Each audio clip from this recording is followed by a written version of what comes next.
मैं आप लोगों के साथ जो है वो बुक शेयर कर रहा हूँ, तो मुझे बताइएगा कि आपको जो है वो विजिबल होगी।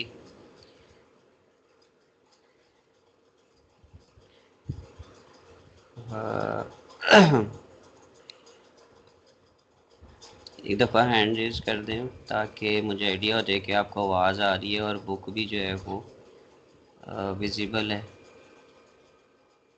उसके बाद हम स्टार्ट करते हैं। चलें, ठीक हो गया जी। ओके।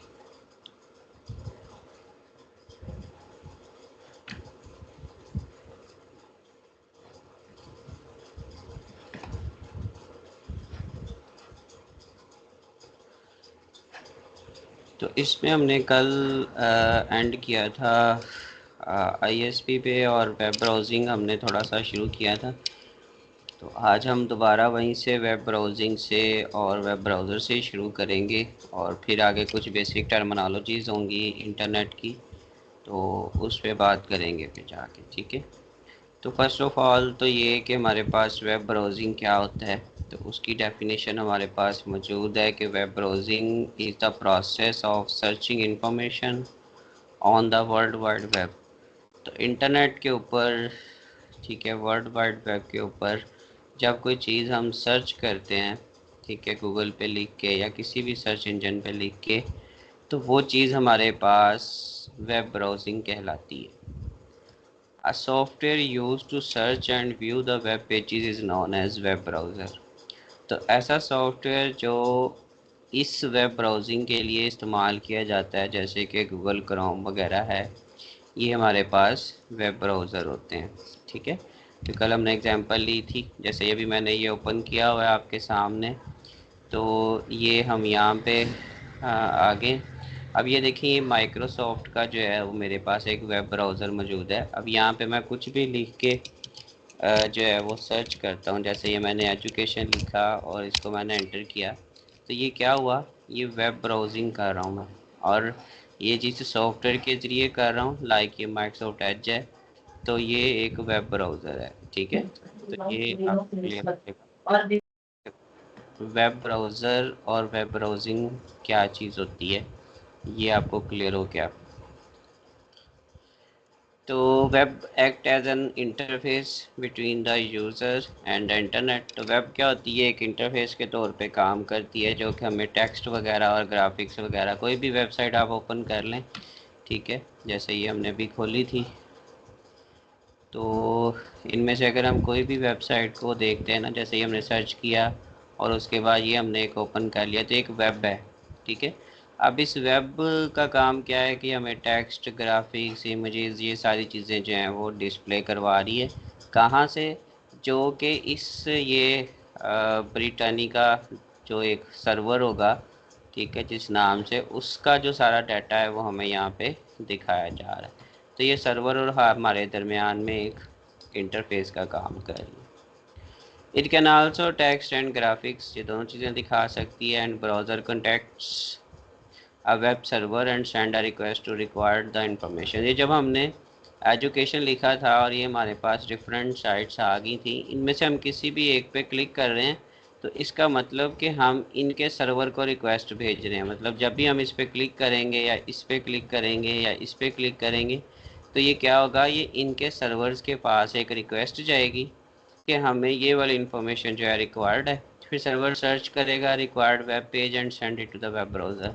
फिर जैसे हमने इस पर क्लिक किया और वो फ़ौरन उसने सर्च करके हमें जो है ये प्रोवाइड कर दिया। ठीक है। तो this browser receives information and displays on the user computer. उसके बाद हम ब्राउज़र के ज़रिए जो है उसको देख सकते हैं। तो ये कुछ ब्राउज़र्स हैं, इंटरनेट एक्सप्लोरर है, मोज़िला है, गूगल क्रोम है, ओपेरा है, सफारी है। ये इंटरनेट एक्सप्लोरर ये एज की ही पुरानी फॉर्म होती थी, यानी माइक्रोसॉफ्ट का था ये। और जब पहले विंडो हुआ करती थी 7 वगैरह, या उससे पहले जो विंडो एक्सपी थी, उनमें ये इंटरनेट एक्सप्लोरर जो है वो इस्तेमाल होता था। अब ये एडवांस होके जो है वो एच, इसको हम कहते हैं माइक्रोसॉफ्ट एच। ठीक है।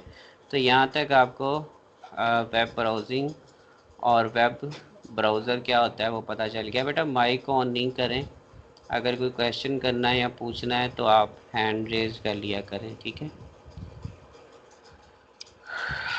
अच्छा, अब यहाँ तक हमें ये क्लियर हो गया।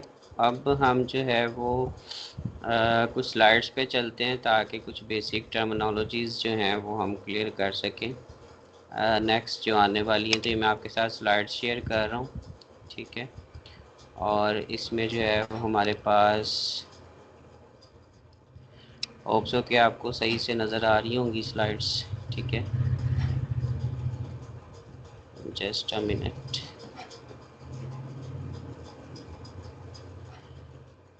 जी, स्लाइड्स नज़र आ रही हैं बेटा आपको? तो इंटरनेट के कुछ बेसिक फंडामेंटल्स जो हैं वो हमने देखने हैं। एक दफ़ा हैंड रेज़ करके बता दिया करें ताकि आप लोग भी साथ कनेक्टेड हैं, मुझे पता चलता रहेगा।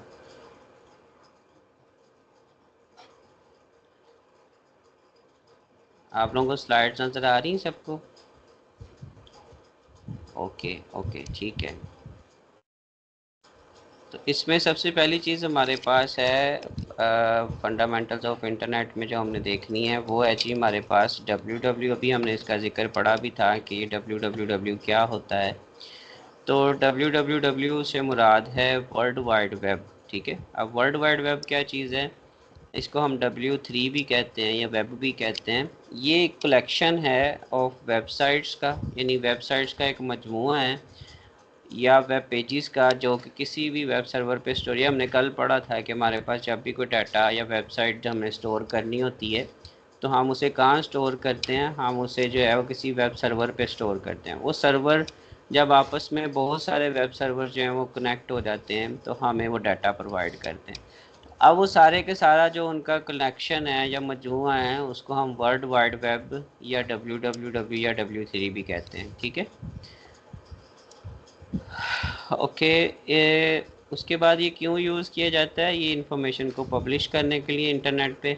यानी जब भी आपको कोई वेबसाइट या कोई वेब पेज का डाटा पब्लिश करवाना है तो आपको सबसे पहले इस WWW में ही उसको सेव करवाना होगा, उसको देना होगा, फिर वो पब्लिश करवाएगा, ठीक है।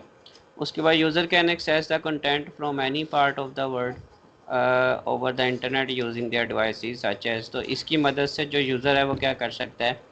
वो इंटरनेट पे मौजूद अपने मोबाइल डिवाइसेस या कंप्यूटर लैपटॉप्स के ज़रिए वो किसी भी हिस्से से और किसी भी तरह का कंटेंट जो है वो एक्सेस कर सकता है इस WWW के थ्रू। उसके बाद है वेब पेज। वेब पेज क्या होता है? Also known as hyper text documents. तो वेब पेज को हम हाइपर टेक्स्ट डॉक्यूमेंट भी कहते हैं। वेब पेज बेसिकली, मैं आपको एक छोटी सी ना एग्जांपल देता हूँ, आपको उससे ये क्लियर हो जाएगा सारा। कि आप लोग ये देखें कि जब हम सिंपल कोई अच्छा एक मिनट, नहीं यहाँ पे नहीं है मेरा ख्याल, हमने एडिट नहीं किया। ओके, देखिए हम सिंपल अपना एक नोटबुक के ऊपर कोई पेज अगर फॉर एग्जांपल हम ले रहे हैं और उस पेज के ऊपर हम कुछ डाटा लिख रहे हैं तो एक पेज होता है। अगर हम वही वाला पेज इंटरनेट पे पब्लिश कर दें यानी WWW के अंदर पब्लिश कर दें तो वो वेब पेज बन जाता है, ठीक है। फिर हम उसके साथ लिंक लगाते हैं ताकि उसके जो मौजूद टेक्स्ट है उस पर क्लिक करने से हम किसी और पेज के ऊपर भी पहुंच सकें। तो इस चीज़ को हम जो है वो हाइपर लिंक कहते होते हैं, ठीक है। क्योंकि आपको पता है जैसे अभी ये मैंने आपको दिखाया था कि हम एक वेबसाइट जब ओपन करते हैं तो उस पे जो टेक्स्ट आ रहा होता है, हम अब वहाँ से कहीं और जाना चाह रहे हैं तो अब नोटबुक की तरह हम पेजेस तो आगे पीछे नहीं कर सकते, तो फिर हमें वो क्या करना होता है? उन लिंक्स पे क्लिक करके हमें जो है वो मूव करना होता है एक पेज से दूसरे पेज पे, ठीक है। उसको हाइपर लिंक बोला जाता है। और वो जो वेब पेज हम लिखते हैं उसके लिए एक लैंग्वेज हम इस्तेमाल कर रहे होते हैं जिसको हम HTML hyper text markup language कहते हैं। ये जो वेबसाइट वगैरह बनाने के लिए यूज़ होती है, ठीक है। तो ये वो लैंग्वेज है जिसके ज़रिए हम वेब पेज क्रिएट करते हैं।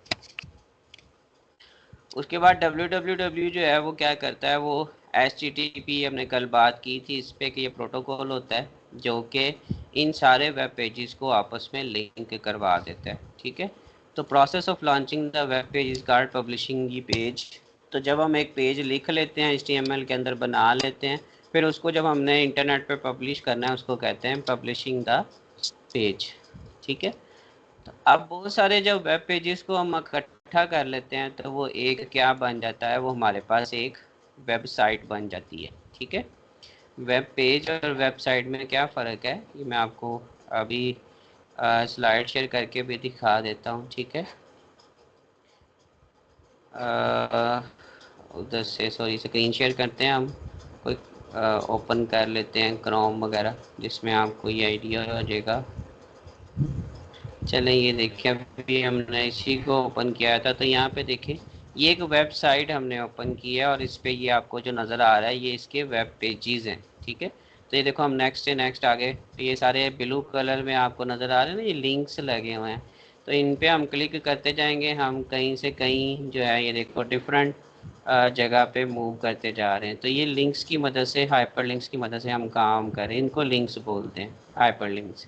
तो ये एक ही वेबसाइट के अंदर डिफरेंट लिंक्स के ज़रिए हम मूव कर रहे हैं। ठीक है, तो ये वेबसाइट है पूरी, और इसके अंदर ये जो आपको सिंगल इंडिविजुअल कोई एक चीज़ नज़र आ रही है उसका वेब पेज है, और ये वेब पेजेस आपस में इन लिंक्स की मदद से कनेक्टेड है।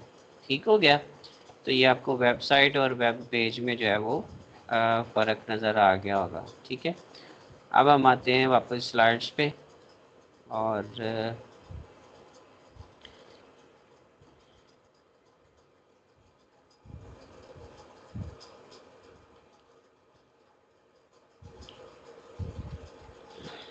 अच्छा जी एक मिनट से,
हेलो।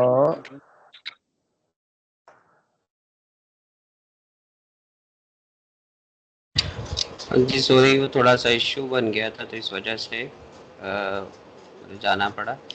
टीम जो है ना वो प्रॉब्लम कर रहा था तो मैंने रीस्टार्ट किया अभी।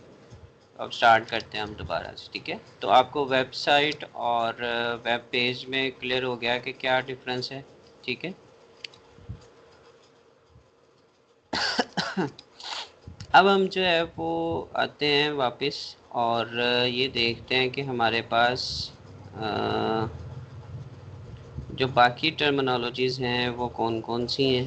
ठीक है, और उनमें हमने किस तरह से जो है वो देखना है। ठीक है, तो ये मैं आपके साथ जो है वो अब स्लाइड्स पे जा रहा हूँ वापस।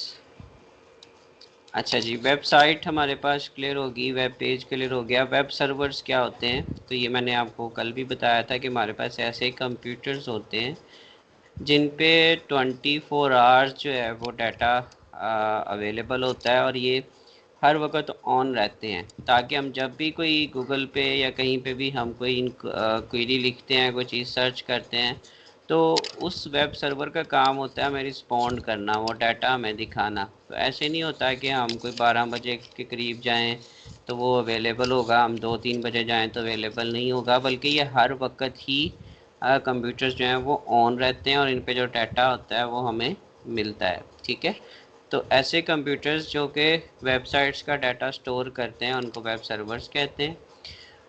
Computer stores information on websites available 24 hours and published on the www stores on the web servers। ठीक है जी, तो ये वेबसाइट्स का जो डाटा होता है जिन कंप्यूटर्स में स्टोर होता है उनको हम वेब सर्वर्स बोलते हैं।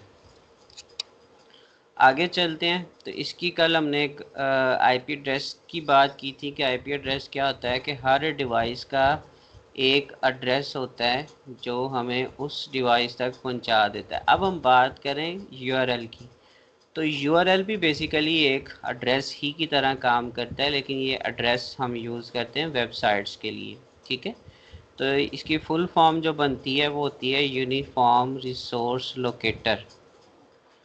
अब यूनिफॉर्म रिसोर्स लोकेटर क्या चीज़ है? ये किसी भी वेबसाइट का एक एड्रेस होता है जो नाम होता है। जैसे अभी मैंने वो www डॉट, वो एक हमने अभी वेबसाइट ओपन की थी, हम facebook.com ले लें, google.com ले लें, pgc.edu.pk ले लें, या कोई भी वेबसाइट ले लें, उस तक जाने के लिए जो हम एड्रेस लिख रहे होते हैं उसको हम यूआरएल कहते हैं। ठीक है, उसका एड्रेस, फिर उस एड्रेस के, अच्छा ये होता कहाँ पे है, ये भी मैं आपको एक मिनट दिखाता हूँ। ये देखिए ज़रा, जब हम ओपन करते हैं तो ये देखें, ये हमारे पास ये वाला जो है ये एक पूरे वेबसाइट का एड्रेस है। ठीक है, अब इसमें से मैंने फॉर एग्जांपल ये आर्ट एंड कल्चर पे क्लिक किया तो आप देखें ये एक पूरा यहाँ पे ऊपर भी लाइन के साथ, ठीक है, बैक स्लैश स्लैश के साथ आगे क्या आ रहा है, आर्ट्स कल्चर, तो ये पूरा एक यूआरएल बन गया।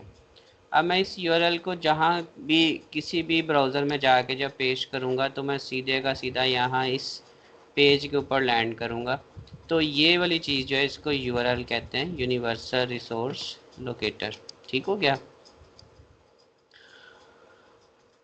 इसमें हमारे पास क्या क्या चीज़ें होती हैं? टाइप होती है, एड्रेस होता है और पाथ होता है। तीन चीज़ें हैं, टाइप, एड्रेस और पाथ।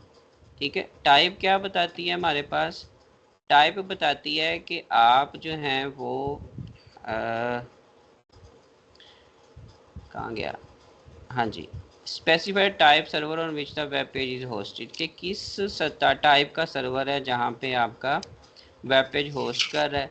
एड्रेस बताता है कि उस सर्वर तक आपने कैसे पहुँचना है, और फिर जो है वो पाथ आपको बताता है कि उसमें कौन सी जगह पे आपने जाना है। जैसे ये भी एक एग्जांपल ही हमारे सामने है, तो इसमें देखें ये टाइप है कि हम जो है वो हाइपर टेक्स्ट ट्रांसफ़र प्रोटोकॉल और www वर्ल्ड वाइड वेब के अंदर .com वाली डोमेन में हम पहुंच रहे हैं। और उसका एड्रेस क्या है जी?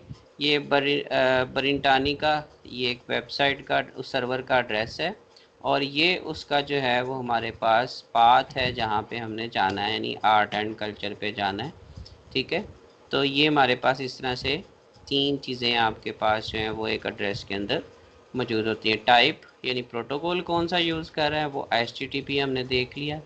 ठीक है, एड्रेस क्या है, www डॉट वो बारंटी का .com, और आगे उसका पाथ जो है वो हमारे पास आ गया। ठीक है, तो ये हमारे पास यूआरएल के हिस्से होते हैं। इसकी एग्जांपल आपको मिल गई है, HTTP google.com services index.html। तो इसमें HTTP क्या है? इट इज़ अ प्रोटोकॉल है use to access the website. www क्या है? ये कंटेन द डॉक्यूमेंट्स हैं। google.com क्या है? ये डोमेन का नाम है। और गूगल क्या है इसमें? It indicates the name of the website. ठीक है, उसके बाद हमारे पास सर्विसेज कौन कौन सी हैं, कि इनमें से हम सब डायरेक्टरी में जाना चाह रहे हैं जहाँ से ये शुरू होगा। index.html इसका मतलब है कि यहाँ से जो है वो HTML या यहाँ से जो पेजेस हैं वो हमारे शुरू होंगे वेबसाइट्स के। तो इस तरह से ये पूरा एक पाथ जो है वो हमारे पास बन जाता है। index.html की जगह पे उस पेज का नाम होगा, जैसे अभी हमने क्लिक किया था तो वो आर्ट एंड कल्चर आ रहा था, ठीक है ना। तो ये वो चीज़ है। तो इस तरह से जो हमारे पास ये कह लें कि यूआरएल होता है, कंप्लीट बनता है। ओके, उसके बाद नेक्स्ट चीज़ हमारे पास आती है जी ईमेल। तो ईमेल क्या है? Email stands for electronic mail, इसकी फुल फॉर्म है। और ईमेल किस काम आती है? It use to exchange the messages and files through the internet. Internet पे अगर हम फाइल्स या मैसेजेस को सेंड करना है। अच्छा, एक बड़ा कॉमन क्वेश्चन है जो यहाँ पे मैं क्लियर करना चाहूँगा कि ईमेल और जीमेल में फ़र्क होता है, ठीक है। अक्सर जो है वो हम इसमें कंफ्यूज रहते हैं कि ईमेल और जीमेल शायद एक ही चीज़ है। तो मैं आपको यहाँ पे वो क्लियर कर देता हूँ। वो इस तरह से कि जो ईमेल है वो इलेक्ट्रॉनिक मेल है, जबकि जो जीमेल है, जीमेल का मतलब होता है गूगल मेल, ठीक है। अब गूगल मेल मीन कि ये गूगल की प्रोडक्ट है, ठीक है। ये जी फॉर क्या है? गूगल। और गूगल की एक प्रोडक्ट है जो क्या करती है, जो हमें ईमेल को सेंड करने की फैसिलिटी देती है। अब ईमेल और जीमेल में फ़र्क क्या हुआ? ईमेल बेसिकली एक सर्विस का नाम है, ठीक है। जीमेल एक कंपनी है जो हमें इस सर्विस को यूज़ करने की फैसिलिटी देती है। अब थोड़ा सा मैं आपको एक एग्जांपल देता हूँ। आप लोग मोबाइल से एसएमएस करते हैं, मैसेज करते हैं, ठीक है, या व्हाट्सएप से करते हैं या मोबाइल से करते हैं। तो ये जो एसएमएस है, ये जो मैसेज आप लोग कर रहे होते हैं, ये क्या है? ये एक ईमेल की तरह मैसेज है। अब उस एसएमएस को करने के लिए आपको क्या चाहिए होता है? एक कंपनी चाहिए होती है, एक सिम चाहिए होती है, जो कि आप जैज़ से ले लें या आप यूफोन से ले लें या आप टेलीनॉर से, जिससे भी आप जिस कंपनी की भी सिम इस्तेमाल कर रहे हैं, वो कंपनी आपको ये एसएमएस करने की फैसिलिटी दे रही है, ठीक है। इसी तरह ईमेल जो है वो एक मैसेज है, उसको सेंड करने के लिए आप कोई ना कोई कंपनी का इस्तेमाल करते हैं। वो चाहे आप जीमेल का कर लें, आप याहू का कर लें, ठीक है, आप आउटलुक का कर लें, हॉटमेल का कर लें। तो ये सारे के सारे डिफरेंट ईमेल सर्विसेज प्रोवाइडर हैं। yahoo.com हो गया, google.com, ये सारे क्या हैं? ये आपको ईमेल करने की होप्स हो कि आपको ये समझ आ गया होगा कि ईमेल में और जीमेल में क्या फ़र्क है, ठीक है। ये नीचे लिखे हुए हैं डिफरेंट आपको जो है सर्विस प्रोवाइडर मिलते हैं। स्पेशल वेबसाइट्स होती हैं जो आपको ईमेल करने की फैसिलिटी देती हैं, ठीक है। अच्छा, उसके बाद ईमेल सर्वर क्या होता है? ये वही आपको पहले बताया कि ये वो कंप्यूटर या वेबसाइट होगी जो यूज़ करेगी, हम यूज़ करेंगे सेंड करने के लिए या रिसीव करने के लिए ईमेल्स को। यानी ये याहू, हॉटमेल्स, जीमेल वगैरह, ये जहाँ पे इनका डाटा स्टोर होगा, जिस जगह पे ये वेबसाइट जो है वो स्टोर होंगी, वो ईमेल सर्वर होगा। ईमेल अटैचमेंट्स क्या हैं? जब आप ईमेल सेंड करते हैं तो उसके साथ आप कुछ फाइल्स भी अटैच करके भेज सकते हैं, जिसको हम ईमेल अटैचमेंट्स कहते हैं, ठीक है। MIME stand for multipurpose internet mail extension. तो ये आप एक मेल के साथ मल्टीपर्पज़ चीज़ें जो हैं वो ऐड कर सकते हैं, इसको हम एक MIME कहते हैं। और एक हम प्रोटोकॉल यूज़ करते हैं जो कि ईमेल अटैचमेंट को सपोर्ट करता है। याहू जो है वो हमें 10 MB तक का साइज़ जो है वो देता है कि हम इतना बड़ा डाटा जो है वो साथ फाइल के अटैच कर सकते हैं जब हम ईमेल कर रहे होते हैं, ठीक है। तो ये डिफरेंट हमारे पास जो है ये प्रोटोकॉल है जो हमें MIME जो हमें ईमेल के साथ फाइल्स को अटैच करने की फैसिलिटी देता है, ठीक है। तो हम जब मैसेज लिख रहे होते हैं तो उसके साथ हम कोई पिक्चर भेजना चाहते हैं, कोई डॉक्यूमेंट, कोई वीडियो वगैरह फ़ाइल भेजना चाहते हैं, तो वो हमने जो है वो साथ अटैच करनी होती है। तो वो MIME प्रोटोकॉल के ज़रिए करनी होती है। और ईमेल के साथ ये फैसिलिटी हमें मिलती है जो कि डिफरेंट ईमेल सर्विस प्रोवाइडर जो हैं वो हमें प्रोवाइड करते हैं, ठीक है। यहाँ तक क्लियर हो गया आपको? अच्छा, उसके बाद ईमेल एड्रेस क्या चीज़ है? ईमेल एड्रेस जो है वो हमारे पास सेम एज़ लाइक जैसे आप लोग अभी मैंने आपको एग्जांपल दी कि आप लोगों ने जो मैसेज करना है या आपने जो है SMS सेंड करना है, तो उसके लिए आपको एक फ़ोन नंबर रिक्वायर्ड होगा कि आपने वो SMS किस नंबर पे सेंड करना है।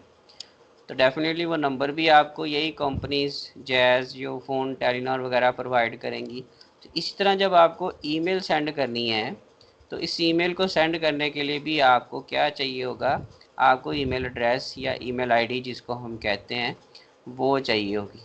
ठीक है, तो वो कौन प्रोवाइड करेगा, वो डेफिनेटली यही वाले याहू, हॉटमेल, जीमेल वगैरह ये आपको ये सर्विसेज प्रोवाइड करेंगे कि आप अपना ईमेल अकाउंट बना सकते हैं, ईमेल आईडी या ईमेल एड्रेस जो है वो बना सकते हैं, ताकि अगर किसी ने आपको ईमेल सेंड करनी है तो वो किस एड्रेस पे सेंड करेगा। ठीक है, तो every email account has a unique address. Her email account का एक एड्रेस होता है जिसके दो हिस्से हैं, एक हमारे पास यूज़र नेम है, ठीक है, और दूसरा DNS एड्रेस है, और दरमियान में ये एक @ साइन है। तो यूज़र नेम क्या होगा, जो भी आपने अपनी आईडी का नाम रखा होगा वो आपके पास यूज़र नेम होगा। ठीक है, उसके बाद @ से आप उसको क्या करेंगे, सेपरेट करेंगे, और @ के बाद DNS आता है, डोमेन नेम सिस्टम। ये कल हमने आपको याद होगा, ये हमने इस पर डिटेल में बात की थी। ठीक है, तो जैसे हम याहू का इस्तेमाल कर रहे हैं तो yahoo.com, जीमेल का इस्तेमाल कर रहे हैं तो gmail.com, इसी तरह outlook.com, ये सारे के सारे क्या हैं, DNS हैं। और इससे पहले जो हम अपनी मर्ज़ी का जो भी हमने नाम रखा है अपनी आईडी का वो होगा। तो my email is the user ID use to sign in the email server. Symbol जो है इसको हम @साइन कहते हैं, ये सेपरेट करता है यूज़र आईडी को और ईमेल सर्विस प्रोवाइडर को। जैसे कि yahoo.com जो है एक DNS है, तो ये हमारे पास एक ईमेल एड्रेस की एग्जांपल आपके सामने आ गई। ठीक है, यहाँ तक आपको ईमेल एड्रेस, ईमेल क्या होता है, ठीक है, और URL क्या होता है, वेबसाइट, वेब सर्वर्स क्या होते हैं, ठीक है, www वेब पेज, ये सारी चीज़ें क्लियर होगी। अब ईमेल करने के हमें क्या क्या नुकसानात हो सकते हैं, क्या क्या डिसएडवांटेजेस हो सकते हैं। तो पहला है जी लैक ऑफ प्राइवेसी। तो डेफिनेटली जब आप ईमेल्स को शेयर करेंगे, भेजेंगे, तो उसके साथ आपका डाटा, ठीक है, आपकी फ़ाइल जो हैं वो भी शेयर होती हैं, तो इससे प्राइवेसी इश्यूज़ आ सकते हैं। जंक ईमेल आ जाती हैं, यानी जिसमें कोई वायरस वगैरह हो सकता है, जो आपके कंप्यूटर, यानी अगर किसी ने आपको मेल भेजी है और उसके कंप्यूटर में कोई वायरस था, ठीक है, वो भी आपके पास जो है वो एज़ इट इज़ सेंड हो जाएगा। या इसके अलावा अच्छा एक और ये बड़ा इंटरेस्टिंग पॉइंट है कि इमोशंस नहीं होते। जैसे अभी आपको एक फ़र्क फ़ील हो रहा होगा कि आप लोग ऑनलाइन पढ़ रहे हैं तो मेरी आवाज़ आप तक आ रही है, लेकिन मेरा फेस, मेरे एक्सप्रेशंस, ठीक है, वो चीज़ें आप तक नहीं आ रही, तो इसमें फ़र्क है। इसी तरह जब आप किसी को मैसेज करते हैं या ईमेल सेंड करते हैं तो उसमें सिर्फ लिखा हुआ टेक्स्ट जाता है, और साथ में इमोशंस नहीं पता चलते कि अगला बंदा ये गुस्से में कर रहा है या नॉर्मल तरीके से कर रहा है या किस मूड में वो ये मैसेज कर रहा है। ठीक है, जैसे अक्सर होता है कि हम जब फेस टू फेस बात कर रहे होते हैं, बेशक हम बात जो है वो कोई सख्त बात भी कर लें, लेकिन हमारा फेस अगर एक्सप्रेशन जो है वो बड़े हमने लाइट मजाक के मूड में की हो, तो इस उस बात का कोई और असर होता है। तो ये एक ईमेल के अंदर उसका डिसएडवांटेज है कि इतने ज़्यादा इमोशंस वगैरह उसमें नहीं पता चलते जब कोई मेल सेंड करता है, तो एक रूड सा साउंड हमें नज़र आता है वहाँ पे। ठीक है, उसके बाद पॉसिबल डिले हो सकता है। डिले कैसे हो सकता है कि कोई इंटरनेट प्रॉब्लम हो सकती है, दरमियान में कोई राउटर इश्यूज़ आ सकते हैं, या कोई भी आप कह लेंगे जहाँ पे मैसेज सेंड होता है और जहाँ ईमेल सेंड होती है, दोनों के टाइम में फ़र्क होता है। तो ईमेल में डिले के चांसेस हैं कि इंटरनेट या नेटवर्क में कहीं भी इशू आ सकता है, जिस वजह से हमारी ईमेल जो है वो क्या होती है, डिले हो सकती है। ठीक है, उसके बाद कम्युनिकेशंस प्रॉब्लम है। बातचीत जो है वो एट अ टाइम नहीं हो रही होती, यानी एक ही वक्त में एक पर्सन अगर ईमेल सेंड करता है तो लाजमी नहीं है कि दूसरा बंदा भी सेम टाइम पे उस वक्त वहाँ अवेलेबल होगा और उसको रिस्पॉन्स करेगा फ़ौरन। तो इस तरह से कम्युनिकेशन में डिले आ जाता है, प्रॉब्लम आ जाती है। स्प्रेडिंग वायरसेस, ठीक है, वायरसेस मैंने आपको पहले एग्जांपल दिया कि जंक मेल जो हैं वो आती हैं तो उनके अंदर वायरसेस भी साथ साथ स्प्रेड होते रहते हैं, जिस वजह से जो है वो एक रीज़न बनती है ईमेल वायरस को स्प्रेड करने की। ठीक है, तो ये इस ईमेल के डिसएडवांटेज थे। तो ये हमने स्लाइड से इसको देख लिया। अब ज़रा जो है वो हम बुक पे जाके इसको अंडरस्टैंड कर लेते हैं कि हमने जो है वो आज कौन कौन सी चीज़ें डिस्कस की हैं। ठीक है, तो ये हमारे पास बुक आ गई।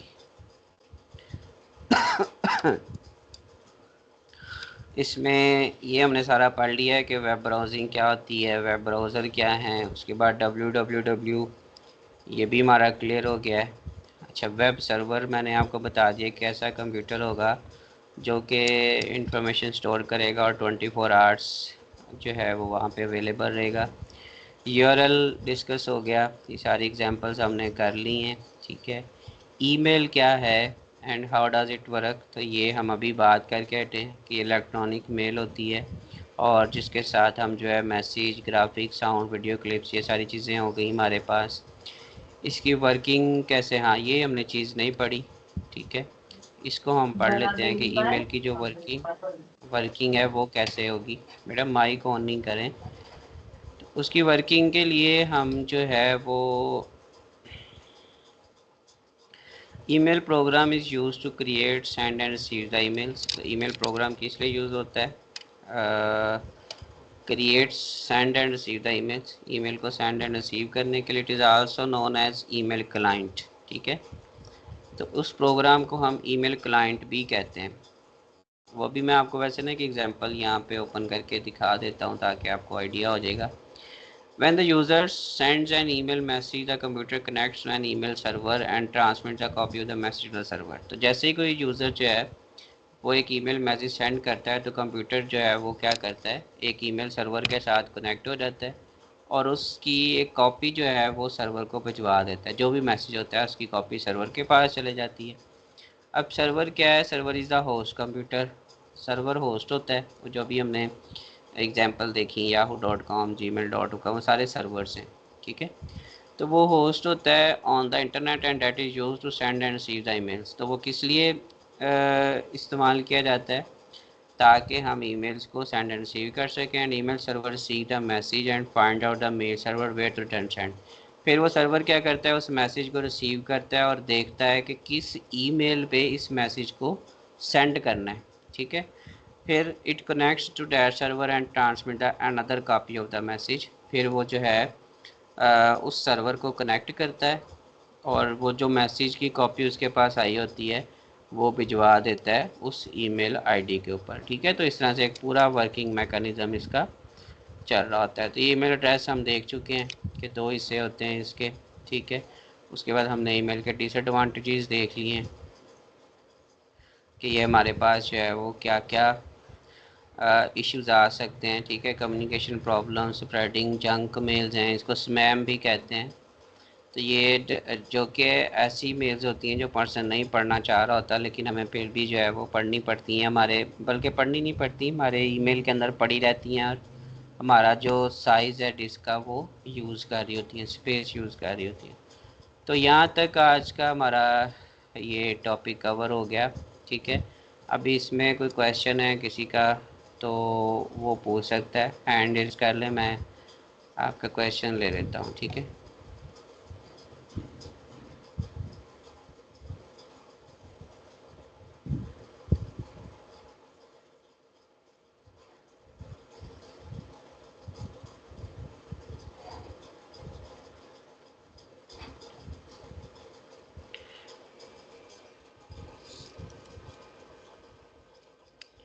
अभी देखें यहाँ पे मैं आपको एक ओपन करके दिखाता हूँ। ये आउटलुक है। ठीक है, आउटलुक क्या है? ये भी एक हमारे पास ईमेल सर्वर होता है या ईमेल की जो है वो कह लें कि सर्विसेज प्रोवाइड करने वाली कंपनी है। जैसे गूगल की जीमेल है, इसी तरह एक आउटलुक है। तो ये हम ओपन कर रहे हैं, ठीक है। अब यहाँ पे देखें ये सारी जो हैं वो ईमेल्स हैं। अब हमने कैसे ईमेल सेंड करनी है, तो यहाँ पे हमारे पास ये प्लस का साइन मौजूद है, ठीक है। अच्छा, ये थोड़ा सा टाइम लगेगा। ये देखें, अब यहाँ पे हमारे पास आ गया टू कि हमें किसको सेंड करनी है। तो यहाँ पे हमें उस बंदे का ईमेल एड्रेस लिखना होगा। जैसे यहाँ पे मैं अपना ही ईमेल एड्रेस लिख देता हूँ, ठीक है।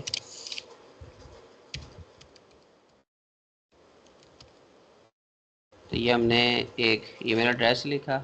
उसके बाद सब्जेक्ट क्या है कि हम क्यों ईमेल कर रहे हैं, तो हम टेस्टिंग के लिए ईमेल कर रहे हैं। उसके बाद यहाँ पे लिखें, ठीक है, आई एम राइटिंग, ये जो भी मैसेज आपने लिखना है, this email in the class, ठीक है। ये मैंने एक ईमेल लिखी। और उसके बाद यहाँ से देखें, मैं चीज़ें अटैच कर सकता हूँ अभी, जिसकी हमने बात की थी कि हम इमेजेस वगैरह, फाइल्स वगैरह कुछ भी जो है वो अटैच कर सकते हैं। ये मेरा कंप्यूटर इसने ओपन कर दिया। यहाँ से मैं कोई भी एक फ़ाइल, जैसे ये मेरे पास एक पड़ी है, मैं इसको ओपन करता हूँ तो ये साथ अटैच हो जाएगी, ये देखें, ठीक है। तो ये साथ अटैच हो गई। और अगर कोई इमेज वगैरह ऑनलाइन भी कोई साथ अटैच करना चाहता हूँ तो वो भी मेरे पास ऑप्शन मौजूद हैं। या यहाँ से कोई कॉपी पेस्ट करके इमेज करना चाहता हूँ तो वो करने के बाद, ठीक है, मैंने सिंपल क्या करना है, ये सेंड का बटन आ रहा है, ठीक है, मैंने ये सेंड कर देना है। तो इस तरह से एक ईमेल जो है वो सेंड हो जाती है। अगर आपने देखना भी है तो ये सेंड में जाके आप इसे देख सकते हैं। तो ये देखें, ये ईमेल जो है वो चलेगी हुई है। तो ईमेल रिसीव जब होती है तो भी हमारे पास इस तरह से इनबॉक्स में हमारे पास वो नज़र आ रही होती हैं, जैसे ये आपको पहले नज़र आई है, देखें, ठीक है। ये डिफरेंट ईमेल्स हैं जो आई हुई हैं। तो इस तरह से हम जो है वो एक ईमेल को सेंड एंड रिसीव कर सकते हैं, ठीक है। तो मैंने अब आपको कंप्लीट एक प्रोसेस ईमेल का भी समझा दिया है कि कैसे जो है वो हम ईमेल कर सकते हैं। अभी कोई क्वेश्चन है किसी का?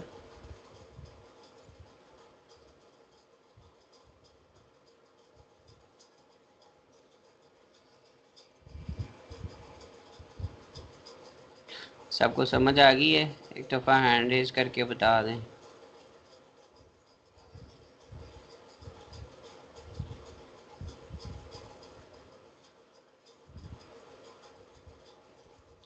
दो लोग हैं बाकी।